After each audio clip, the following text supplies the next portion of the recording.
यहाँ पर आपको खबर देंगे, एलओसी पर पाक फौज के मुंह तोड़ जवाब पर भारतीय फौज ने एक बार फिर शिकस्त मान ली है।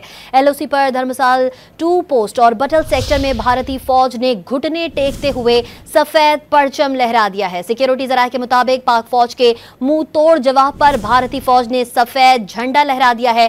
भारतीय फौज का सफेद झंडा लहराने का मतलब शिकस्त को तस्लीम करना है। अहम खबर आप तक पहुंचा रहे हैं। भारतीय फौज ने एक बार और अपनी शिकस्त को तस्लीम करते हुए सफेद झंडा लहरा दिया है।